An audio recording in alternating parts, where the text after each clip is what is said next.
మహేశ్వర గురు సాక్షాత్ పరబ్రహ్మ తస్మై శ్రీ గురవే నమః.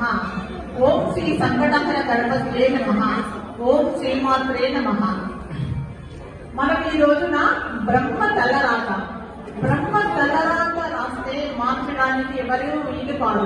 కానీ ఆ బ్రహ్మ రాతను కూడా మార్చే శక్తి దైవ ప్రార్థనకు ఉన్నది. ఏ విధంగా ఉంది అనేది తెలుసుకుందాం. రెండవది ఆయుర్దాయం. చివరిది ప్రారంధాన్ని, మన ప్రారంభం ఎలా ఉందో దాన్ని కూడా మార్చే శక్తి దైవ ప్రార్థనకు ఉంది అనే విషయాల గురించి మనం ఇప్పుడు చర్చించుకుందాం. ముందు బ్రహ్మ తలరాత. కాశీలో ఉన్న గంగ దగ్గర ఒక వ్యాపారి ఉండేవాడు. అతను నిత్యం స్నానం చేయడానికి గంగా నదికి వెళ్లి స్నానం చేసేవాడు. అతనికి బ్రహ్మ రాసిన రాత చదివే విద్య తెలుసు. గంగా నది దగ్గర ఒక మర్రి చెట్టు ఉంది. ఒకనాడు ఆ చెట్టు దగ్గర అతను నడుస్తూ ఉండగా కాలికి ఒక పుర్రె తగిలింది. అప్పుడు ఆయన స్నానం చేశాక పుర్రె తగిలిందని వెదవ పుర్రె ఇప్పుడే తగలాలా, మళ్ళీ స్నానం చేయాలి కదా అంటూ ఆ పుర్రెను కాలుతో తన్నబోయాడు. కానీ ఆ పుర్రె తలకు మరి వేసింది. ఆ పుర్రె మీద రాసిన రాత చదవాలనిపించింది. అతనికి ఆ విద్య తెలుసు. అందుకని ఆ పుర్రెను చేతిలోకి తీసుకుని దాని తలరాత ఎలా ఉంది అని చదవడం ప్రారంభించాడు.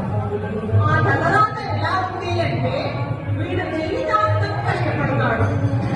చిన్నప్పుడు తల్లిదండ్రులు ఎన్నో చివాట్లు పెడతారు, బడిలో పంతులు కొడతారు, పెళ్ళయ్యాక పెళ్ళాం తింటున్నది, పిల్లలు పెద్దయ్యాక ఇంట్లో నుండి తల్లి పెట్టేస్తారు.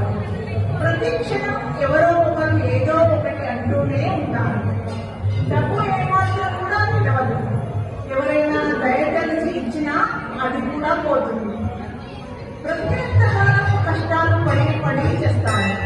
కానీ చివరికి అతను చచ్చినాక ఎన్నో సంవత్సరాలకి అతని పుర్రెకి అవమానం జరుగుతుంది. ఒక స్త్రీ చేత అవమానం జరిగి మోక్షం పొందుతుంది అని ఆ కపాలం మీద ఆ బ్రహ్మ తలరాత రాసి ఉంది. అతను చదువుతాడు.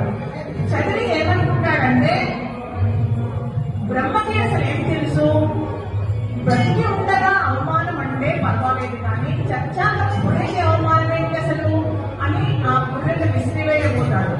విసిరివేయబోయి ఎందుకైనా మంచిది, ఈ పుర్రెకి ఎలా అవమానం జరుగుతుందో, ఎంత నిజమో ఇది చూద్దాము అని అక్కడే ఒక మర్రి చెట్టు